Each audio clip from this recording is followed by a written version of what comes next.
प्रिय विद्यार्थियों नमस्कार। कैसे हैं आप? बिल्कुल स्वस्थ रहिए, सुरक्षित रहिए, सावधान रहिए और लगनशील बने रहिए। ऐसा नहीं है कि आपको किसी वजह से रुकना है, ठहरना नहीं, आपको चलते रहना है, चलते रहना है। और स्वामी जी के उस वाक्य को जरूर से ध्यान रखिएगा कि जब तक लक्ष्य को प्राप्त न कर लो तब तक आपको ठहरना नहीं है। बिल्कुल लगे रहिए, मेहनत करते रहिए, परिणाम भी आएंगे, सकारात्मक आएंगे। तो पहले एक सूचना है कि कल की क्लास में, लाइव क्लास में, एक विद्यार्थी वंदना सिंह का एक प्रश्न था और उस समय हम कमेंट देख नहीं पाए। बाद में जब क्लास खत्म हुई तो उसके बाद में हमने देखा तो उनका एक कमेंट था और कमेंट था कि पांचाल की राजधानियों को लेकर जब हम 16 महाजनपदों का अध्ययन कर रहे थे उसी में पांचाल महाजनपद की चर्चा के अंतर्गत पांचाल की राजधानी पर उनका एक प्रश्न था। तो पांचाल के विषय में डिटेल में चर्चा तो हुई है कि पांचाल का गठन कैसे हुआ था, वह किन किन जनों को मिलाकर एक जनपद के रूप में आया था, क्रीवी और पूर्वज को मिलाकर एक जनपद के रूप में उसका निर्माण किया गया और फिर वही उत्तर वैदिक काल की सीमा के बाहर जब बौद्ध युग में आता है तो वह एक महाजनपद का रूप ले लेता है। पांचाल महाजनपद 2 डिवीजनों में बटा हुआ था, एक उत्तरी पांचाल और दूसरा दक्षिणी पांचाल। तो उत्तरी पांचाल पांचाल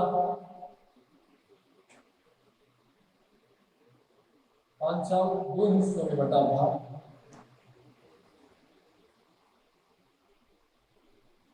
उत्तरी पांचाल और दक्षिणी पांचाल। उत्तरी पांचाल की राजधानी अहिच्छत्र थी,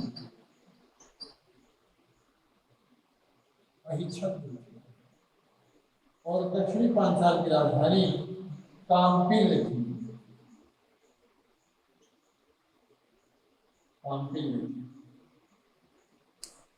वंदना जी, हो सकता है कि अक्षर स्पष्ट आपको न समझ में आए हो, तो आज आप अपने उस डाउट को क्लियर कर लीजिए कि पांचाल महाजनपद 2 भागों में बटा हुआ था, उत्तरी पांचाल और दक्षिणी पांचाल। उत्तरी पांचाल की राजधानी अहिच्छत्र और दक्षिणी पांचाल की राजधानी काम्पिल थी। अब हम अपने आज के अध्ययन को गति देने का क्रम प्रारंभ करते हैं और एक बड़ी चर्चा के साथ हमारे आपके बीच में 6ठी शताब्दी ईसा पूर्व के विभिन्न पक्षों पर एक सकारात्मक डिस्कशन हुआ और उस डिस्कशन के बाद में हम लोगों ने समाज में क्या सुधार होने थे, धर्म में क्या सुधार होने थे, आर्थिक क्रांति किस तरह से बढ़ रही थी, नगरीकरण किस तरह से विकसित हो रही थी, नगरीकरण की प्रक्रिया तेजी पकड़ चुकी थी और साथ ही साथ राजनैतिक गतिशीलता का स्वरूप किस तरीके से बदल रहा था, इस पर हमारे आपके बीच में कल चर्चाएं हुई और उस चर्चा के अंतर्गत हमने इन विभिन्न पक्षों का अध्ययन किया और उन विभिन्न पक्षों के अध्ययन के बाद जो उत्तर भारत की राजनीतिक स्थिति थी उसमें हमने देखा कि दो स्रोतों से, बौद्ध ग्रंथ का स्रोत और जैन ग्रंथ का स्रोत, बौद्ध ग्रंथ अंगुत्तर निकाय और जैन ग्रंथ भगवती सूत्र में, भगवती सूत्र में 16 महाजनपदों के उल्लेख मिले। इन 16 महाजनपदों के उल्लेखों से एक अंतर यह देखने में मिला कि कुछ नामों में हेर फेर, कुछ बदलाव मिले हैं, परंतु जैन ग्रंथ की सूची की अपेक्षा बौद्ध ग्रंथ की सूची अधिक प्रमाणिक मानी गई और वह माना डॉक्टर एच.सी. रायचौधरी ने। डॉक्टर एच.सी.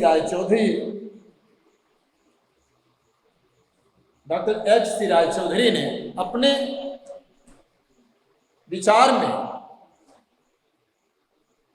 बौद्ध ग्रंथ अंगुत्तर निकाय की सूची को सही माना और फिर अंगुत्तर निकाय में वर्णित उन 16 महाजनपदों पर अध्ययन किया गया। उनकी राजधानियां क्या थी, उनकी इंपॉर्टेंस क्या थी, 6ठी शताब्दी ईसा पूर्व में उनका भौगोलिक सीमांकन कहाँ रहा, इन सारे पक्षों को देखा गया। अब हमारे अध्ययन का एक क्रम और आगे बढ़ता है। हम यह जानने का प्रयास करते हैं कि 6ठी शताब्दी ईसा पूर्व में क्या राजतंत्रात्मक राज्य ही थे या गणतंत्रों का भी अस्तित्व था। तो प्राचीन भारतीय इतिहास में प्रारंभिक दौर में इतिहासकारों के बीच बस एक यही अवधारणा थी कि प्राचीन भारत में राजतंत्रों का ही अस्तित्व कायम था, वहां गणतंत्रों की कोई व्यवस्था नहीं थी। परंतु ऐसा नहीं था। साहित्यों के अध्ययन के उपरांत सन 1903 ईस्वी में, सन 1903 ईस्वी में एक इतिहासकार, एक विद्वान इतिहासकार मिलते हैं और वो हैं रिच डेविड्स।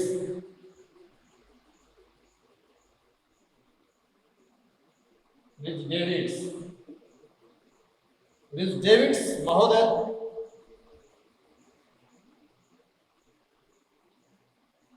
ने सबसे पहले इस मिथक को तोड़ा कि प्राचीन भारत में सिर्फ राजतंत्रात्मक शासन व्यवस्था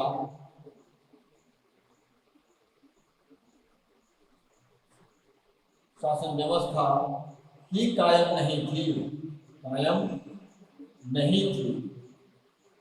बल्कि गणराज्यों का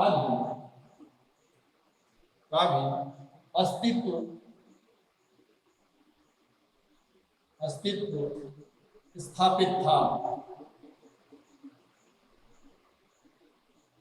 यह बात जब विद्वान इतिहासकार सर रिस डेविड्स ने व्यक्त की तो एक बार इतिहास जगत में हलचल मची। क्यों? क्योंकि पूर्व की धारणा थी कि प्राचीन भारत में सिर्फ और सिर्फ राजतंत्रात्मक शासन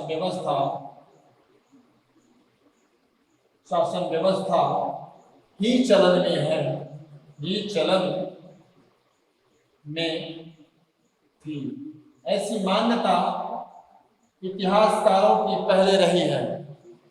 उन्होंने एक बात मान रखी थी कि प्राचीन भारत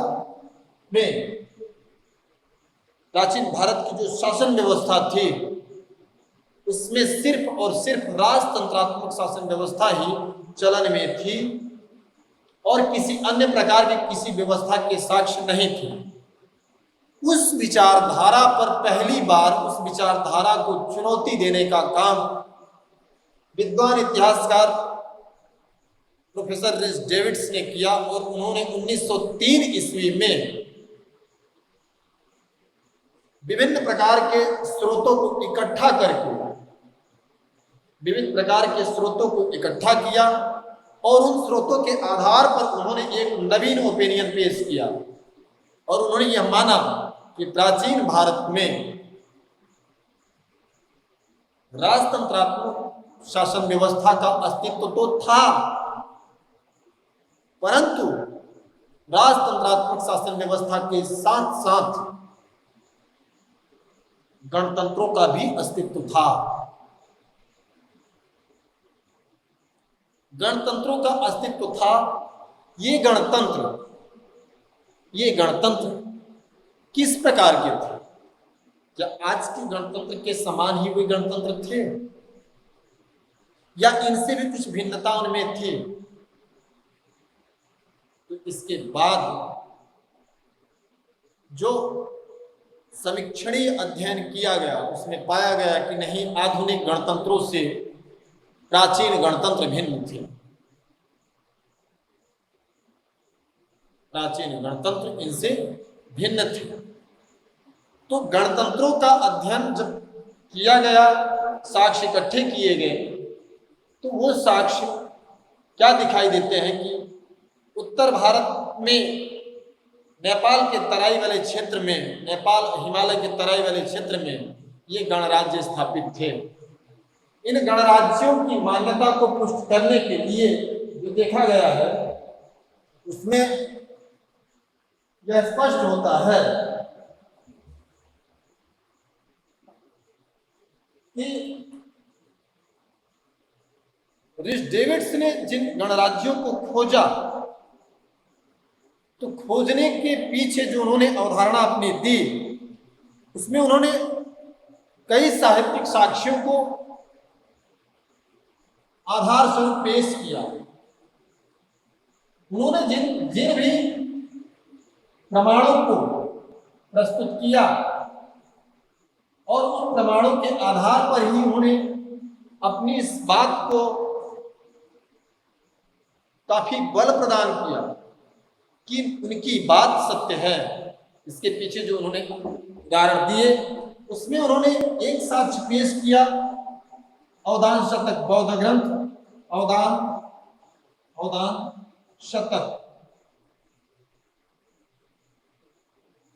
शतक से उनको एक वाक्य मिला, एक शब्द मिला। वह क्या मिलता है? अवदान शतक में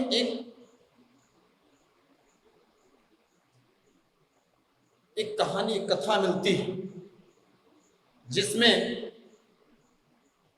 यह पता चलता है कि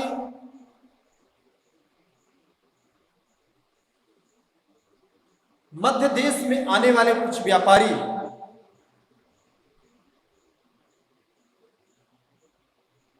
मध्य देश में निवास करने वाले कुछ व्यापारी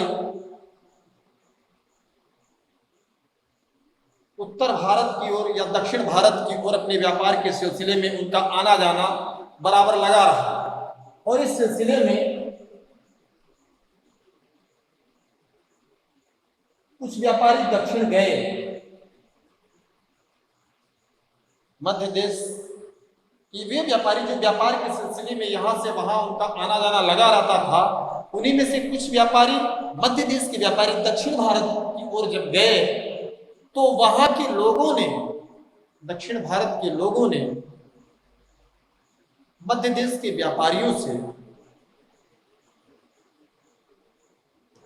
उत्तर भारत की शासन व्यवस्था के विषय में पूछा। जब पूछा तो व्यापारियों ने मध्य भारत के व्यापारियों ने दक्षिण भारत के लोगों को जो बात बताई उससे स्पष्ट हो गया, एक प्रूफ मिला कि उत्तर भारत में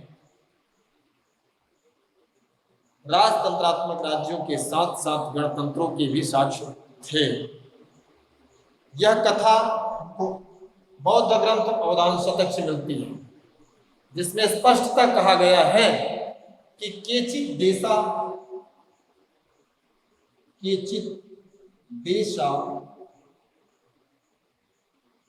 राजा धीना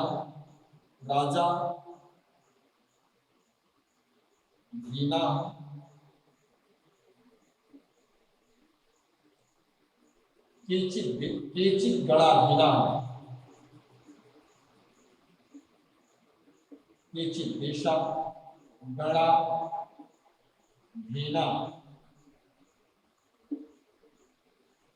ये बात अवधान शतक कह देता है। अर्थात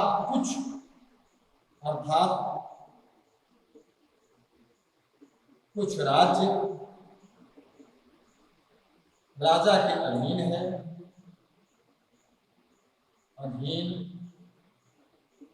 है और कुछ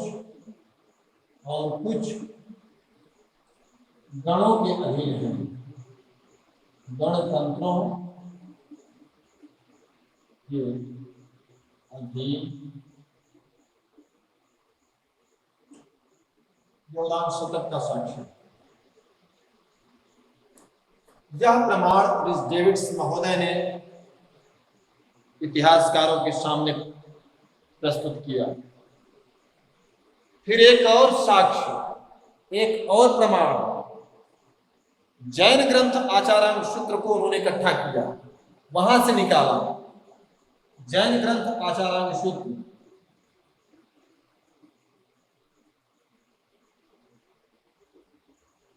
यह बौद्ध साक्ष्य है, बौद्ध ग्रंथ है और यह जैन ग्रंथ है।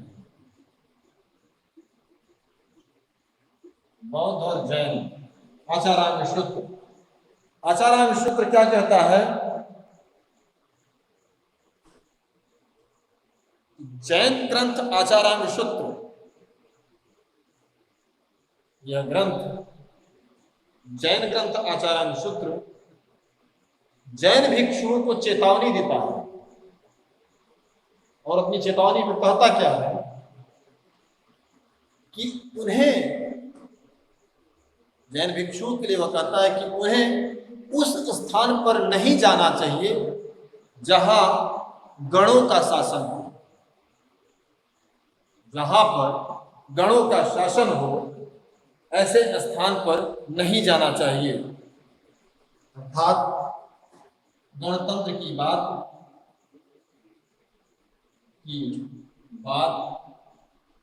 स्पष्ट होती है।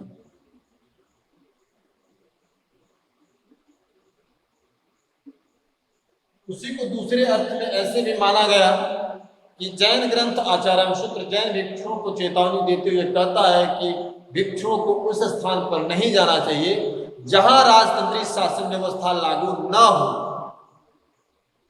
इसका अर्थ होता है कि राजतंत्री शासन व्यवस्था के साथ साथ कोई और भी व्यवस्था, राजनीतिक व्यवस्था थी जो उस समय यत्र तत्र चलन में रही होगी। तो ये दो साक्ष्य, अवधान शतक बौद्ध ग्रंथ का और जैन ग्रंथ आचारांग सूत्र, ये दो बात डेविड्स के विचारों को मजबूती प्रदान करने वाले थे। फिर उसके बाद पाणिनि भी जो 5वीं शताब्दी ईसा पूर्व के महान व्याकरणाचार्य रहे, पाणिनि भी उस कालखंड में शासन व्यवस्था के एक ऐसे स्वरूप की बात करते हैं जो राजतंत्र से स्पष्टता भिन्न थी। पाणिनि की विचारधारा भी आती है। पाणिनि भी एक ऐसी शासन व्यवस्था की बात करते हैं, एक ऐसे संघ की बात करते हैं जो राजतंत्रीय व्यवस्था से भिन्न व्यवस्था थी, भिन्न शासन व्यवस्था थी।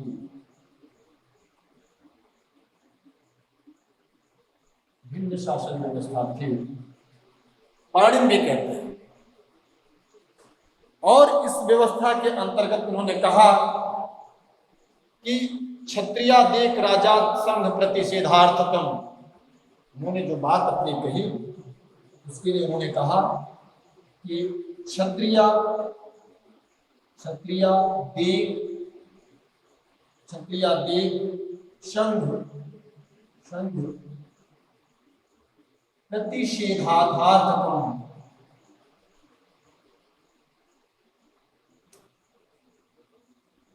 प्रतिषेधार्थकम। ये बात पाणिनि कहते हैं। क्षत्रिया देख राजा या देख राजा, यहाँ राजा शब्द है, राजा। क्षत्रिया देख राजा संघ प्रतिषेधार्थकम की बात पाणिनि कहते हैं, जो स्पष्टतः राजतंत्रीय व्यवस्था से भिन्न एक संघ की चर्चा को प्रमाणित कर देती है। तो ये तीसरा मत भी रिस डेविड्स ने अपने उस विचार को और भी मजबूती के साथ प्रस्तुत करने के लिए प्रस्तुत कर दिया। इतिहासकारों की वह धारणा कि प्राचीन भारत में राजतंत्रीय शासन व्यवस्था ही चलन में थी, चरमरा उठी। रिस डेविड्स का यह मत बिल्कुल बड़ी मजबूती से लोगों के बीच में अपने तर्कों को लेकर उपस्थित हो रहा था। फिर इसके बाद में रिस डेविड्स महोदय ने एक और साक्ष्य को विद्वान इतिहासकारों के मध्य प्रस्तुत किया, और वह मत था कौटिल्य का।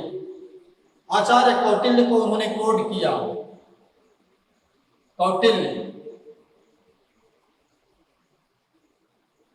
आचार्य कौटिल्य को उन्होंने कोट किया, और कौटिल्य के अर्थशास्त्र में वर्णित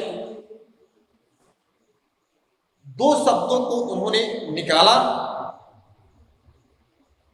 और अपने विचारों के साथ उसे इतिहासकारों के मध्य प्रस्तुत किया। और वो दो शब्द थे राज शब्दोपजीवी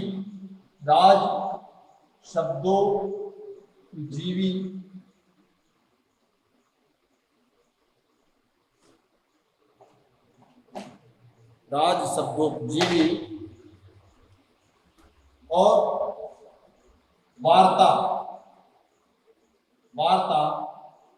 शब्दोपजीवी।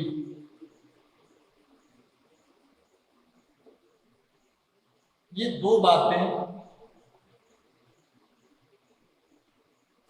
संघों की बात की, राज शब्दोपजीवी संघ और वार्ता शब्दोपजीवी संघ,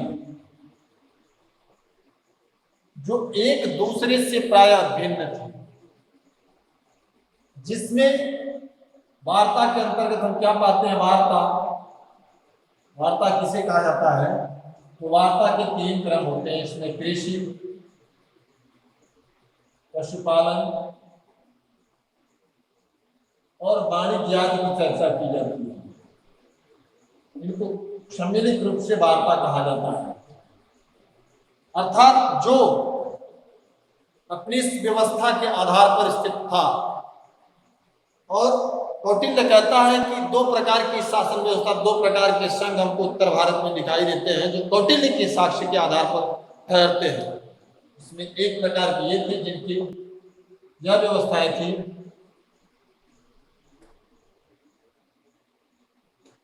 और दूसरे ये राजसत्तोपजीवी जो राजा की उपाधि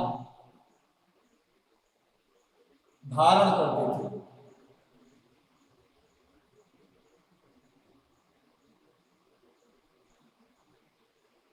तो राजसत्तोपजीवी और वार्ता शस्त्रोपजीवी अर्थात कृषि, पशुपालन, वाणिज्य और साथ ही साथ शस्त्र के आधार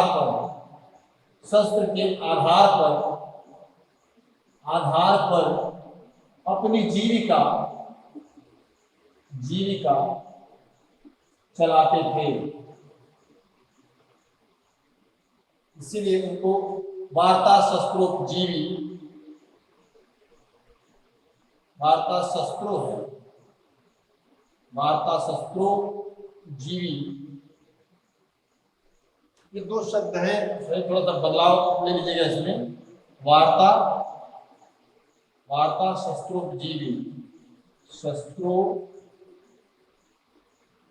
शस्त्रोपजीवी शब्द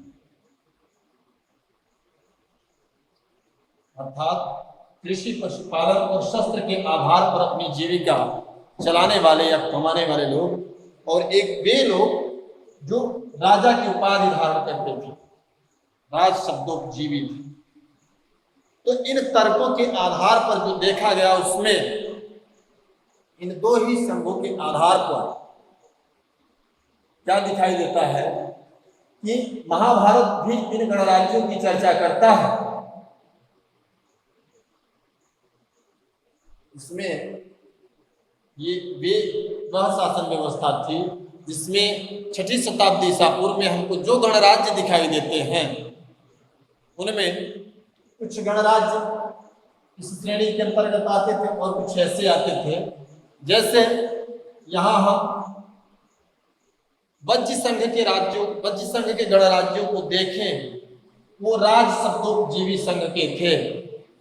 परंतु वहीं हम कंबोज, सुराष्ट्र वगैरह के जो गणराज्य हमको दिखाई देते हैं वो कृषि, पशुपालन, वाणिज्य और शस्त्रों के आधार पर अपनी जीविका चलाते थे।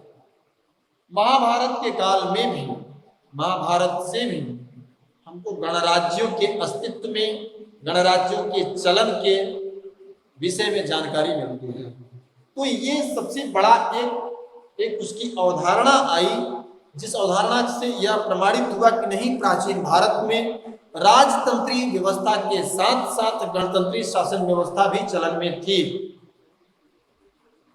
पूर्व की कक्षा में जब हम 16 महाजनपदों के विषय में आपस में चर्चा कर रहे थे तो यह स्पष्ट हो गया था कि ये 16 महाजनपद गंगा के तराई वाले क्षेत्र में सब जगह जगह पर स्थित थे। और वहीं जब गणराज्यों की चर्चा हम पाते हैं तो गणराज्य हमको कहाँ दिखाई देते हैं, तो गणराज्य हमें संपूर्ण ये गणराज्य हमको हिमालय की तराई वाले क्षेत्र में हमको फैले हुए दिखाई देते हैं।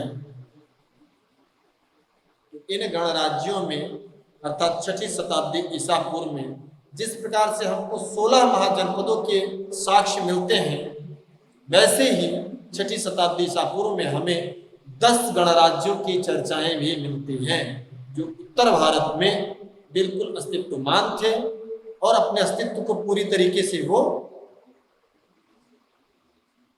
क्रियाशील बनाए हुए थे, प्रगतिशील थे। तो ये 10 गणराज्य कौन कौन से थे, इस बात को आपको ध्यान रखना है। 1903 में सबसे पहले प्रोफेसर रिच डेविड्स ने अपने विचारों के आधार पर अपने विचारों के आधार पर इन साक्ष्यों के प्रमाण स्वरूप अवदान शतक, आचार्याण सूत्र और पाणिनि की अष्टाध्यायी और कौटिल्य के अर्थशास्त्र को कोड करके वहां से प्रमाण जुटाकर उन्होंने यह सिद्ध किया या प्रमाणित किया कि प्राचीन भारत में राजतंत्री शासन व्यवस्था के साथ ही साथ उसी सिमिलर पैरल में उसी समय उसी समकालीन व्यवस्था में 10 गणराज्यों के भी चलन के साक्ष्य मिलते हैं। तो वो 10 गणराज्य कौन से थे हम देखते हैं, जिनकी स्थिति लोकेशन क्या रही। वो 6वीं शताब्दी ईसा पूर्व में उतने महत्वपूर्ण रहे उसके उस महत्वपूर्ण होने के पीछे क्या कारण रहे उनको भी जानने का प्रयास करते हैं। तो 6वीं शताब्दी ईसा पूर्व में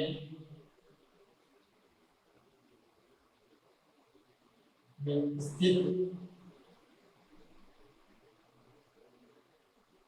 10 गणराज्य, 10 गणराज्य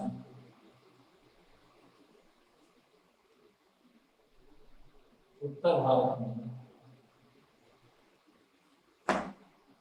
यहाँ एक शब्द और डाल दीजिए, उत्तर भारत में स्थित उत्तर भारत में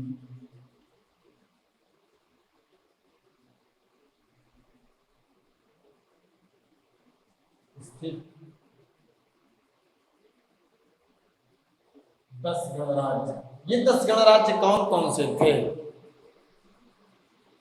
इन 10 गणराज्यों में कपिलवस्तु के शाक्य, सुमसुमार पर्वत के भग्ग, अलकप के बुल, केशपुत्र के कालाम, इस तरह से उनकी एक श्रृंखला मिलती है, 10 नाम मिलते हैं। और इन 10 नामों में कौन कौन सी ऐतिहासिक तथ्य छुपे हुए थे उसको भी भांपने का प्रयास किया जाता है। तो ये 10 गणराज्य कौन कौन से थे? इसमें कपिलवस्तु के शाक्य, यह पहला गणराज्य मिलता है। कपिलवस्तु की शाक्य के विषय में यदि हम इसकी भौगोलिक सीमा का अनुमान लगाएं तो हम क्या पाते हैं कि आधुनिक उत्तर प्रदेश के बस्ती जिले का पूर्वोत्तर, बस्ती जिले का पूर्वोत्तर और गोरखपुर जनपद, गोरखपुर का पश्चिमोत्तर भूभाग, पश्चिमोत्तर और नेपाल का कुछ भाग। बस्ती जिले का पूर्वोत्तर, गोरखपुर का पश्चिमोत्तर और नेपाल का कुछ भूभाग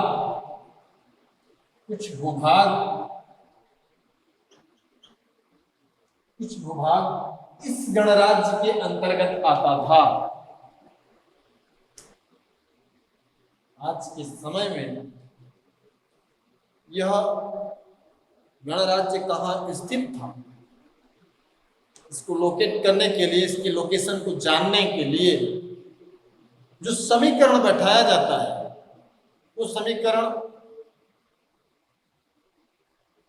3 क्षेत्रों के भौगोलिक विस्तार को मिलाकर बैठाया जाता है, बनाया जाता है, जिसमें आधुनिक बस्ती जिले का पूर्वोत्तर भाग और गोरखपुर जनपद का पश्चिमोत्तर भूभाग और साथ ही नेपाल का भी कुछ हिस्सा इसके अंतर्गत माना जाता है।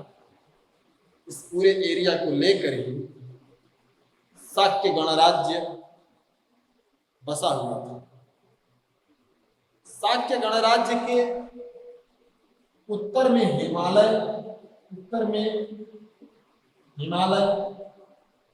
पर्वत था। इस गणराज्य के पूर्व में रोहिणी नदी बहती थी। इसके पूर्व में रोहिणी नदी बहती थी। उत्तर में हिमालय था, पूर्व में रोहिणी नदी बहती थी। पश्चिम और दक्षिण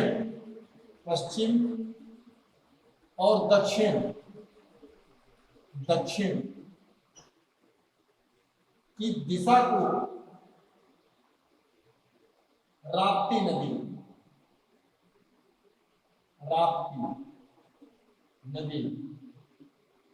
घेरे हुए थी।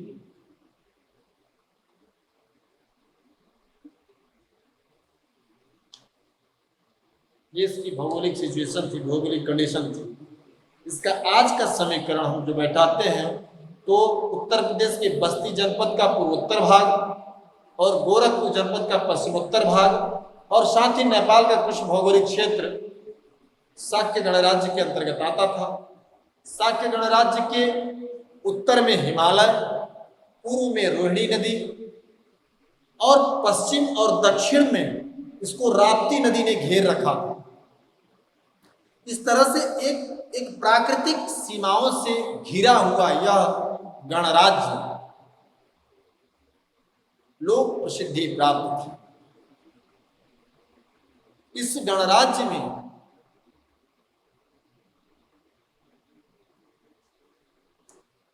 महाराजा शुद्धोधन का शासन था।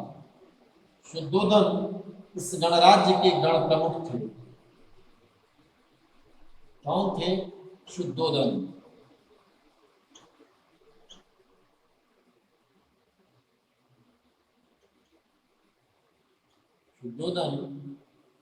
शुद्धोधन के घर ही पुत्र के रूप में बुद्ध का जन्म हुआ था। शाक्य लोग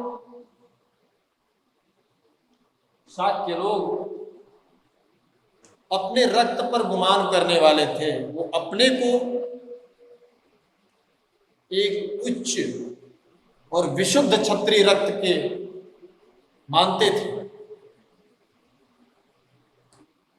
शाक्यों के विषय में कहा जाता है कि शाक्य कौशल की अधीनता स्वीकार करते थे। कौशल नरेश विदुडभ जो प्रसेनजीत का पुत्र था, इन्हीं शाक्यों की दासी का पुत्र था। और जब विदुडभ श्रावस्ती से ननिहाल एक बार गया तो वहां पर उसके बाल सहयोगियों ने उसे दासी पुत्र कहकर राजपुत्र स्वीकार नहीं किया, बल्कि दासी पुत्र कहकर उसका उपहास उड़ाया, जिस बात को लेकर वह काफी आहत हुआ। और जब वह प्रसेनजीत के बाद कौशल के राज सिंहासन पर आसीन हुआ तो उसने अपने उस बाल समय के अपमान का बदला लेने के लिए शाक्यों के ऊपर अटैक किया और बुरी तरह से कपिलवस्तु के शाक्यों को छत विच्छत किया, उसका विनाश किया। यहीं से शाक्यों की एक शाखा निकल गई जिसने पिप्पली वन में जाकर शरण ली। तो शाक्यों के विषय में यह सबसे महत्वपूर्ण फैक्ट रहा कि भगवान बुद्ध का जन्म कपिलवस्तु के शाक्य परिवार में ही हुआ। शाक्य विशुद्ध रक्ताभिमानी थे, उन्हें अपने रक्त पर गुमान था। ये इनमें सगोत्र विवाह की परंपरा थी। सगोत्र विवाह विवाह परंपरा परंपरा के कारण ही ये शाक्य कहलाए। शाक्य कहलाए। एक मत यह भी आता है कि यहाँ शाक के बड़े बड़े जंगल पाए जाते थे। शाक वृक्ष के जंगलों के कारण भी ये शाक्य कहे गए। ये तीन महत्वपूर्ण चीजें इसमें आती हैं। ये कपिलवस्तु के शाक्य या पहला महाजनपद था, पहला गणराज्य था, पहला गणराज्य था।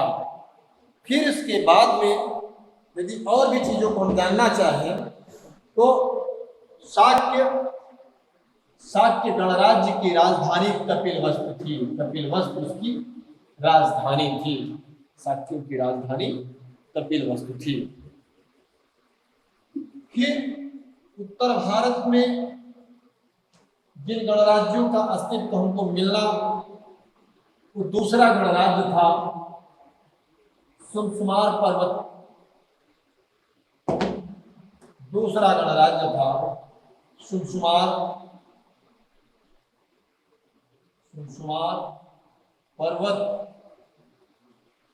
के भक्त। सुमसुमार पर्वत का समीकरण,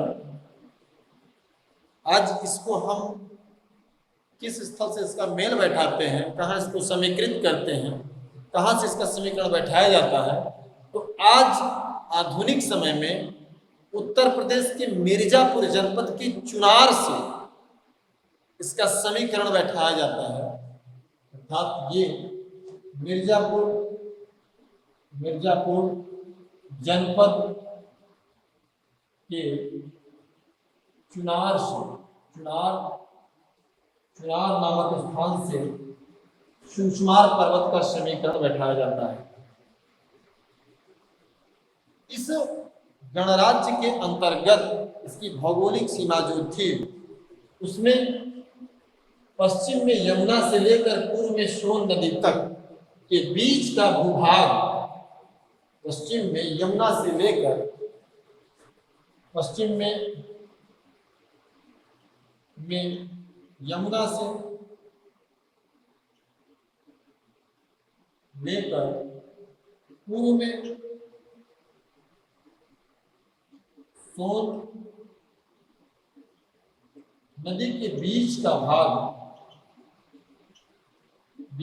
भूभाग इस गणराज्य के अंतर्गत आता था। इस गणराज्य के अंतर्गत आता था। कपिलवस्तु के शाक्य हमने देखा कि ये कौशल की अधीनता स्वीकार करते थे। कौशल की अधीनता स्वीकार करते थे। सुमसुमार पर्वत के भक्त जो थे, ये वत्स की अधीनता स्वीकार करते थे। कहा जाता है कि वत्स नरेश उदयन का पुत्र, वत्स नरेश उदयन का पुत्र,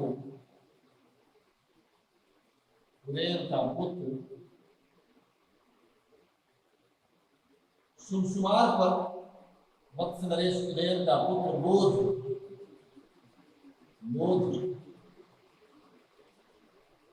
सुमसुमार पर्वत पर निवास करता था।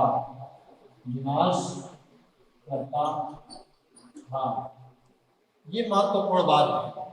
ये वत्स की अधीनता स्वीकार करते थे। समीकरण चुनार से पश्चिम में यमुना से लेकर पूर्व में सोन से लेकर पश्चिम में यमुना के बीच का भूभाग सुषमाल पर्वत के अंतर्गत आता था। वत्स नरेश उदयन का पुत्र बोध यहाँ पर निवास करता था और साथ ही साथ यह गणराज्य अपने व्यापारिक वस्तुओं के लिए भी प्रसिद्ध था। तो ये दूसरा गणराज्य था जो उत्तर भारत में स्थित था। फिर तीसरा गणराज्य जो सूची हमको मिलती है Alkap cable. Alkap cable Alkap cable का भौगोलिक समीकरण आधुनिक बिहार प्रांत के शाहाबाद, आरा और मुजफ्फरपुर जिलों को मिलाकर बनता है। शाहाबाद, आरा और मुजफ्फरपुर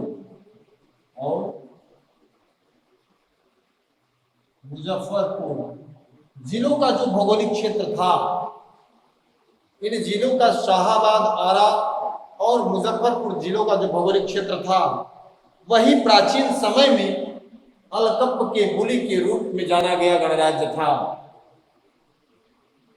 इसकी प्रसिद्धि जो थी वह यह थी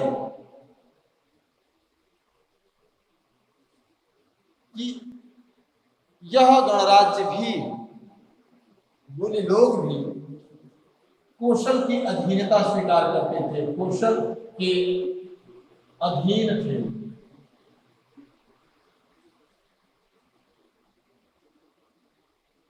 और आधुनिक समय में जो इसके समीकरण की चर्चा स्पष्ट होती है उसी में यह भी पता चलता है कि ये बेट द्वीप के ब्राह्मणों के साथ, बेट द्वीप में निवास करने वाले ब्राह्मणों के साथ बेट द्वीप के साथ इनका घनिष्ठ संबंध था।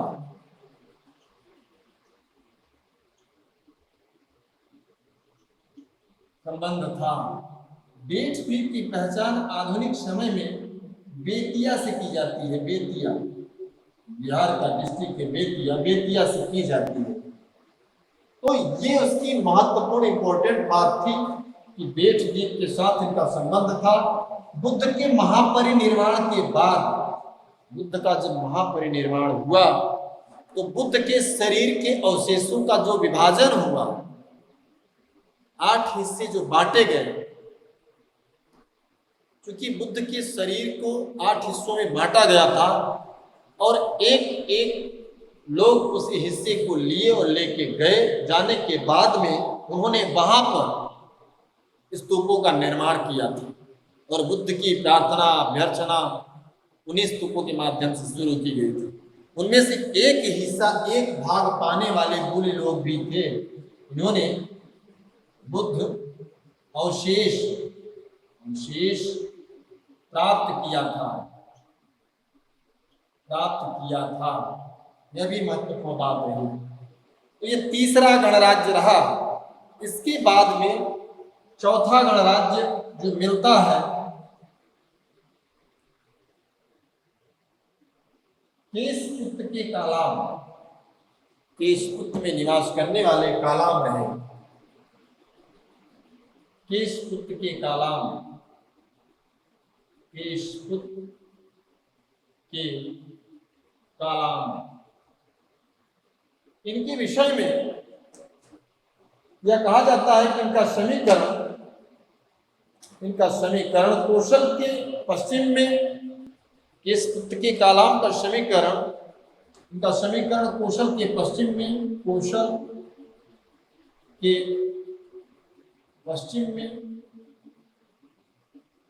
में ये स्थित था।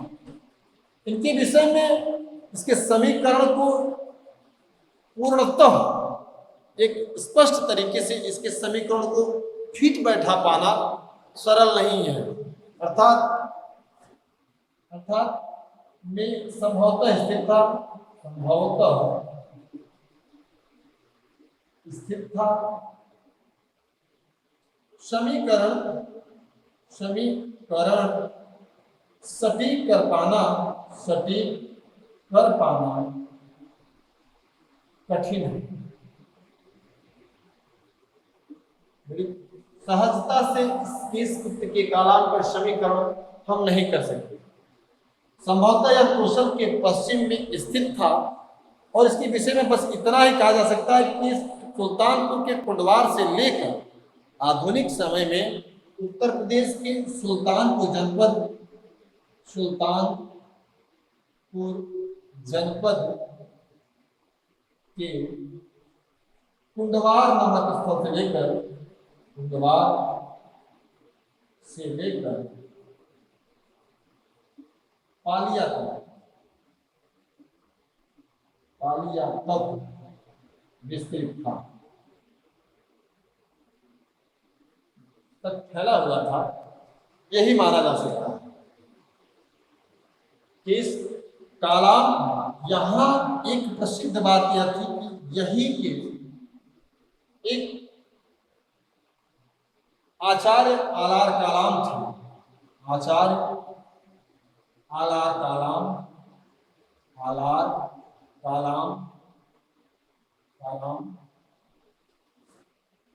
का निवास यही था और इन्हीं आलार कालाम से शिक्षा प्राप्त करने के लिए बुद्ध जब गृह त्याग किए थे तो पहुंचे थे। तो केशपुत्र के कालाम के विषय में यह साक्ष्य सबसे सर्वाधिक महत्वशाली बनता है। तो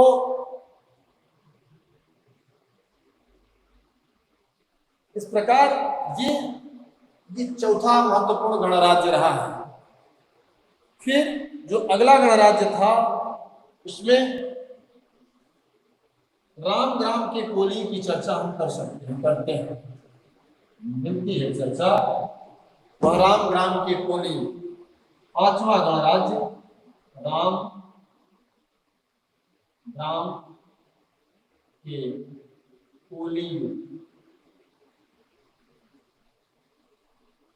कोलीय गणराज्य की आती है।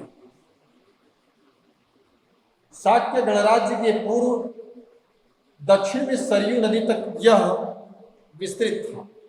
शाक्य गणराज्य के पूर्व था, शाक्य के पूर्व और दक्षिण में सरयू नदी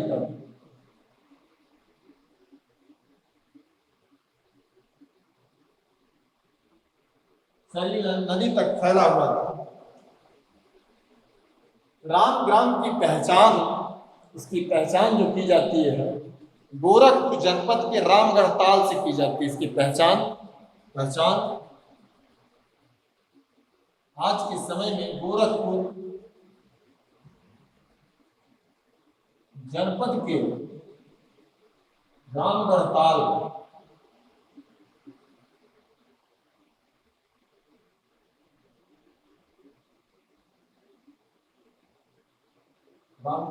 से की जाती है। रामग्राम के कोलियों के विषय में भी कहा जाता है कि इन्होंने बुद्ध के महापरिनिर्वाण के बाद इन्होंने भी बुद्ध पर अपना दावा ठोका था कि बुद्ध हमारे थे। क्योंकि बुद्ध का विवाह कोली गणराज्य की राजकन्या से ही हुआ था। तो इससे इनकी यह अवधारणा थी, इनका यह मानना था कि बुद्ध पर हमारा भी दावा बनता है। इसीलिए बुद्ध के शरीरावशेषों का एक भाग प्राप्त करने के लिए ये भी आगे बढ़े थे, परंतु वहां पहुंचते बुद्ध के शरीरावशेषों का 8 हिस्सों में विभाजन हो चुका था और इसलिए इनका कोई शेर उसमें नहीं लग सका, बल्कि बुद्ध के चिता अंगारों को ही लेकर इन्हें संतुष्ट होना पड़ा और उस चिता अंगारों के ऊपर ही इन कोलियों ने एक विशाल स्तूप का निर्माण कराया और बुद्ध में अपनी आस्था को व्यक्त किया। उन्हें स्पष्ट किया कि उनकी भी बुद्ध में आस्था रही है।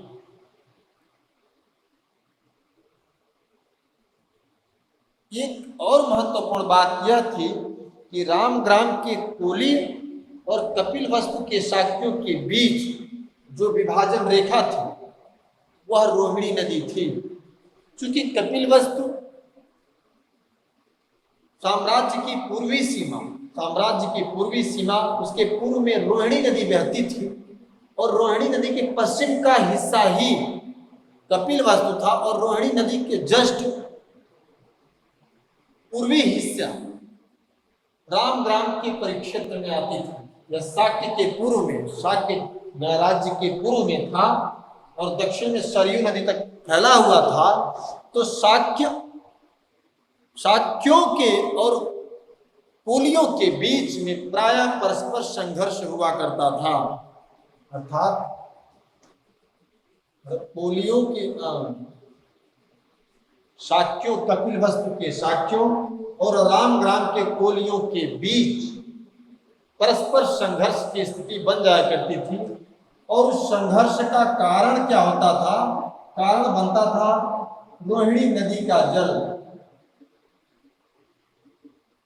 रोहिणी नदी का जल जो सिंचाई के रूप में प्रयुक्त किया जाता था, इसी जल को लेकर प्रायः इन दोनों ही पक्षों के बीच तकरार होता था और यह तकरार कभी कभी भयंकर खूनी संघर्ष का रूप ले लेता था।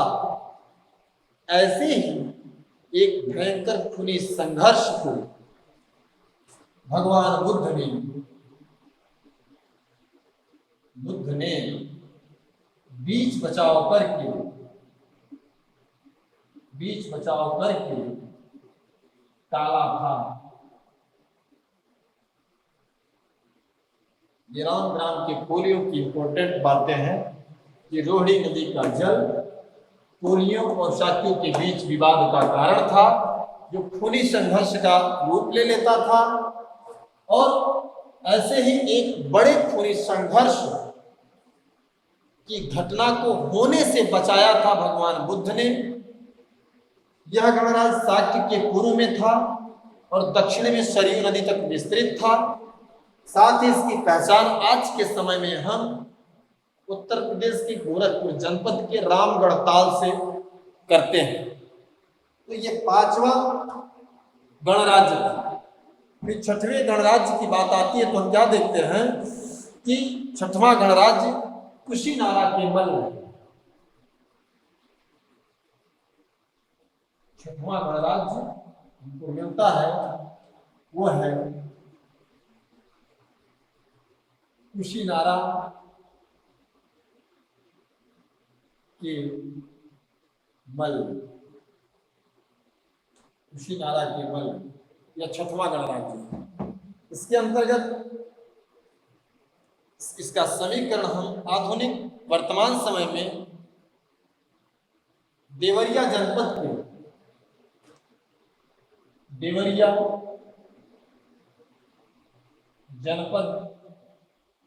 के कस्या,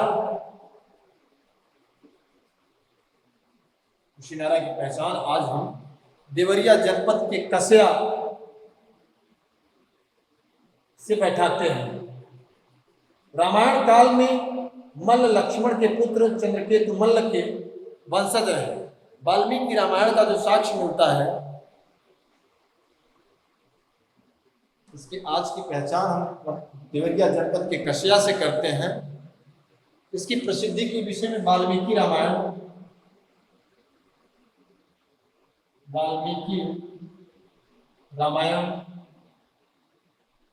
से पता चलता है कि कुशीनारा के मल्लों के विषय में पता चलता है कि लक्ष्मण के पुत्र चंद्रकेतु चंद्रकेतु मल, चंद्रकेतु मल के ये वंशज थे, वंशज थे, कुशिनारा के वंशज थे।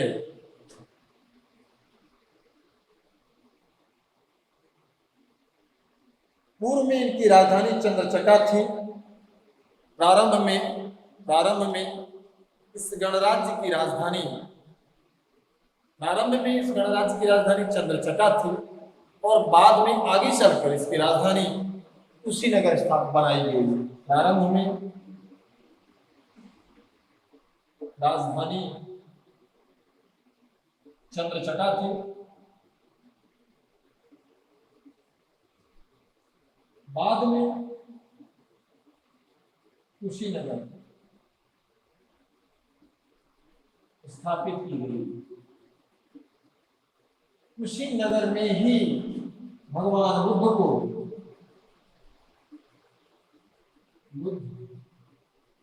निर्वाण की प्राप्ति हुई थी। महापरिनिर्वाण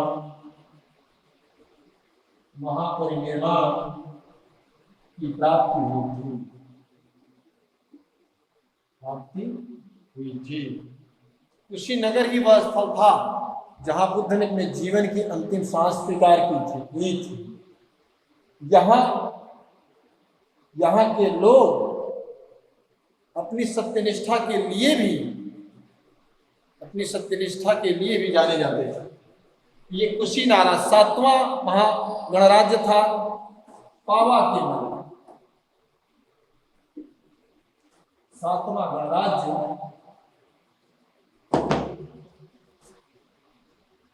पावा केवल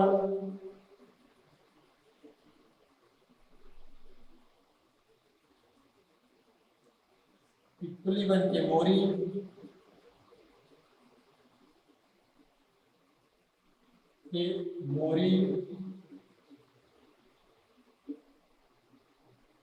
वैशाली के लिच्छवी,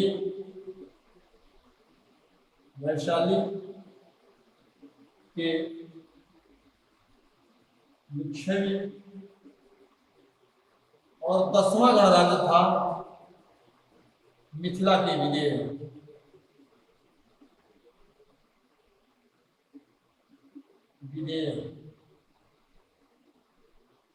ये 10 गणराज्यों की सूची थी। पिपलीवन के मौर्यों के विषय में, पिपलीवन के मौर्यों का समीकरण जो हम बैठाते हैं उसमें हम गोरखपुर जिले के कुसुमही के पास स्थित राजधानी नामक ग्राम से करते हैं। इसका जो हम समीकरण बैठाते हैं वो गोरखपुर जिले के कुसुमही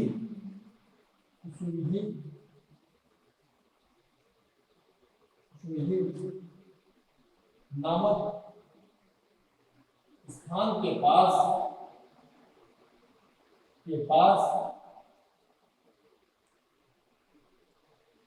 गोरखपुर जिले के कुसुमही नामक स्थान के पास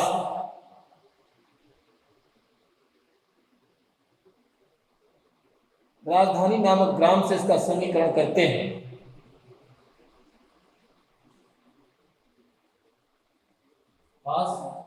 राजधानी नामक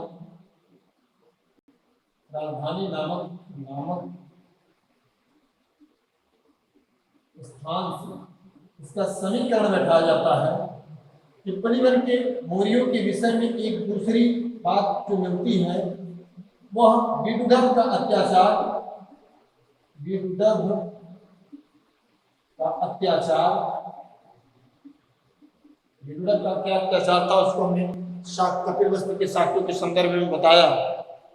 क्योंकि ये पिपलीवन के मौर्य शाक्यों की ही शाखा थे, ये शाक्यों की एक शाखा थे। विदुधव के अत्याचार की बात करें तो विदुधव का अत्याचार वही था कि जब विदुधव जब विदुदम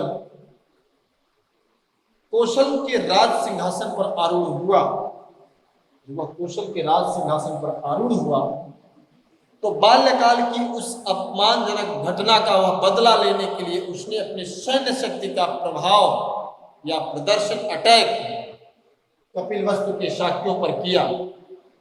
यही जो मारकाट हुई, जिसमें हताहत की कंडीशनें बनी, उन्हीं में से शाक्यों की एक शाखा अपने प्राण बचाकर हिमालय की तलहटी वाले क्षेत्र की ओर भागी और एक ऐसे स्थान पर वह गई जो मोरों की कूक से गुंजायमान एरिया था, जहां एक ऐसा वन था, पिपली वन उसको कहा गया, अर्थात वह मोरों का वन था और मोरों की कूक से वह पूरा एरिया गुंजायमान था और वहीं भी बसे। और वहां बसने के कारण मोरों के ध्वनि के बीच में रहने के कारण ये मोरी कहे गए। तो ये पिपली वन के मोरी थे, जिसका समीकरण हम गोरखपुर जिले के कुशमेही नामक स्थान के पास राजधानी नामक स्थान से करते हैं। इसका समीकरण में डालते हैं। विदुदम के अत्याचारों से बचने के कारण ये भागे। ये भी शाक्यों की ही एक शाखा थे। आगे चलकर मौर्य शब्द की उत्पत्ति भी इसी से मानी जाती है। फिर इसके बाद में अगले क्रम में हम आते हैं तो 9वां गणराज्य मिलता है हमको वैशाली के लिच्छवी के विषय में। इसका समीकरण मुजफ्फरपुर जिले के बसाड़ा नामक स्थल से किया जाता है। इसका समीकरण बिहार के मुजफ्फरपुर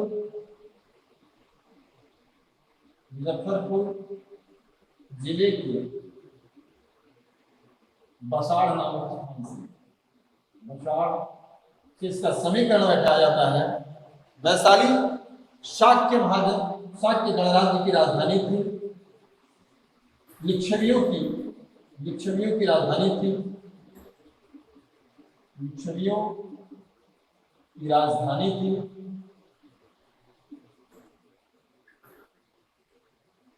वैशाली वज्र संघ का प्रमुख था। लिच्छवी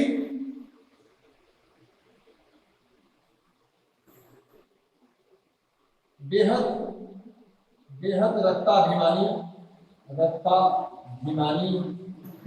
रक्ताभिमानी क्षत्रिय थे। अपने रक्त पर इन्हें विशेष गुमान था।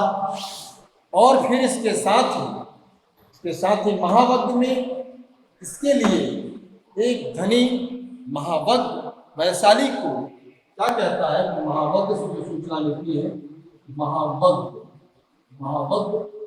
बौद्ध ग्रंथ है, जिससे पता चलता है कि वैशाली एक धनी समृद्धशाली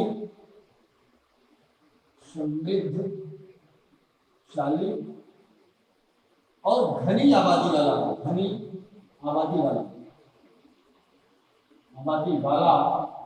नगर था।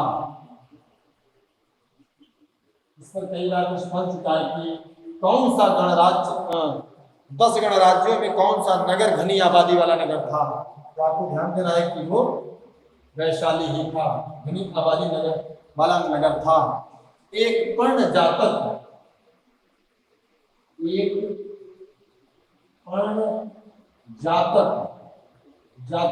से भी एक साक्ष्य मिलता है। और वो साक्ष्य क्या है कि वैशाली एक पर्ण जातक जो प्रमाण देता है, वह बताता है कि वैशाली नगर चारों ओर से 3 दीवारों से घिरा हुआ था। एक पर्ण जातक से पता चलता है कि वैशाली चारों ओर से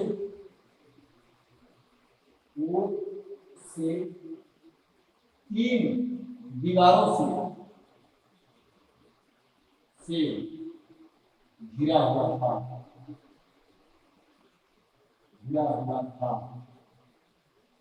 ये वैशाली की इंपॉर्टेंस थी, क्योंकि वैशाली के लोगों के साथ वैवाहिक संबंधों को स्थापित करना उस युग के राजवंश अपनी महत्ता में वृद्धि मानते थे। वह मानते थे कि जो उनके साथ उनके वैवाहिक संबंध स्थापित हुए तो वह अपने महत्व को बढ़ा हुआ मानते थे। मगध नरेश अजातशत्रु मगध नरेश बिंबिसार ने वैशाली की राजकन्या से विवाह किया था, लिच्छवी राजकन्या से विवाह किया था, और उस विवाह का जो परिणाम आया था, जो प्रभाव आया था, वह मगध के उत्थान में, मगध के विस्तार में बहुत ही प्रामाणिक सिद्ध हुआ। तो वैवाहिक संबंधों की नीति के अंतर्गत बिंबिसार ने जिन महत्वपूर्ण राजवंशों के साथ में विवाह किए, उसी में एक महत्वपूर्ण विवाह वैशाली की लिच्छवियों के साथ भी किया। वैशाली की लिच्छवी राजकन्या चेल्लना के साथ विवाह बहुत ही मगध के हित में सिद्ध हुआ। तो ये वैशाली, फिर इसके बाद में जो 10वां गणराज्य था वह गणराज्य था विदेह, मिथिला का विदेह। मिथिला के विदेह गणराज्य के विषय में जो चर्चा मिलती है, पता चलता है कि यह बिहार प्रांत के भागलपुर और यह बिहार प्रांत के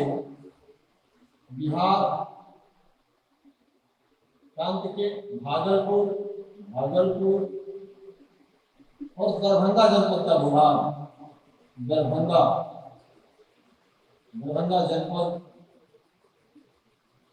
का भूभाग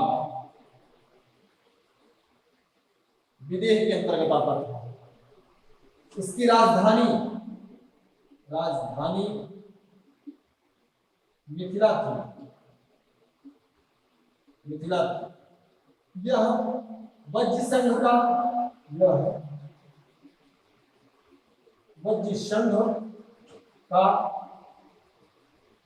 महत्वपूर्ण सदस्य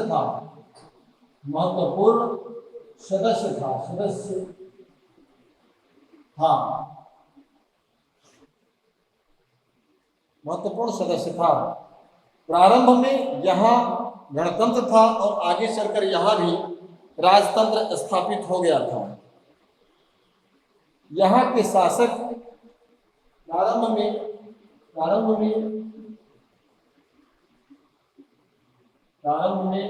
गणतंत्र, आगे चल राजतंत्र स्थापित हुआ।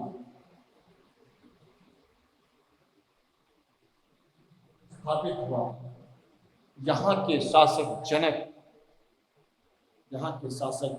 जनक अपने दार्शनिक ज्ञान के लिए सर्वत्र प्रसिद्धि प्राप्त थे। जनक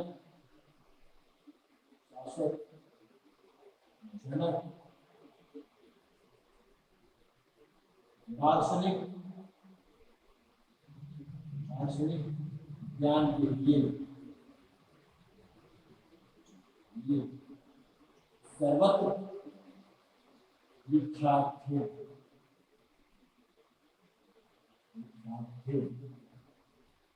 इतने महत्वपूर्ण फैक्ट आपके लिए पर्याप्त है।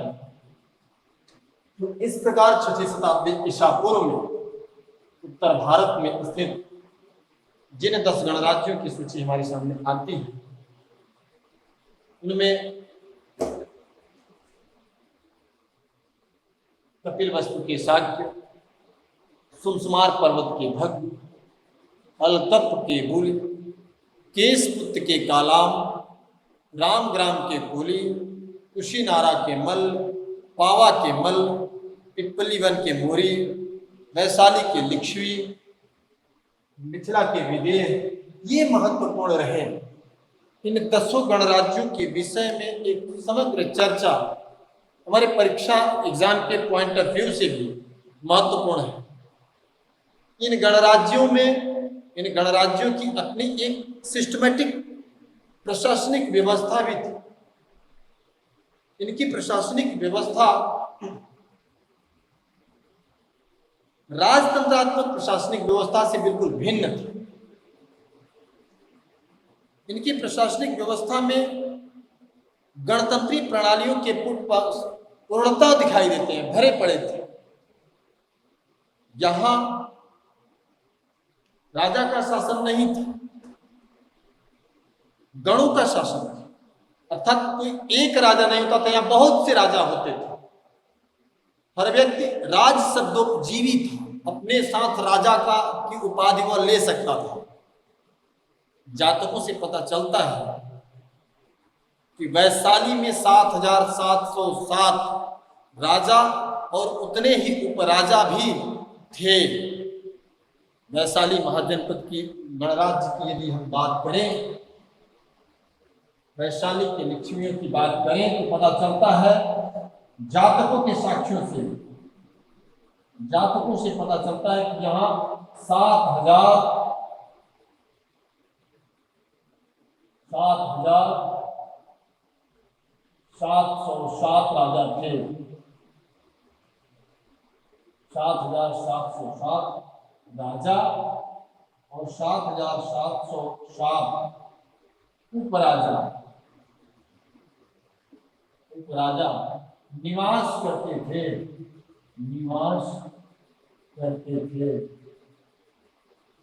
इसका क्या अर्थ आप लगाएंगे? इतने ज्यादा राजा वहां थे। जातकों का साक्ष्य है वैशाली में, लिच्छवियों के राज्य में इतने राजा और इतने ही उपराजा की संख्या मिलती है।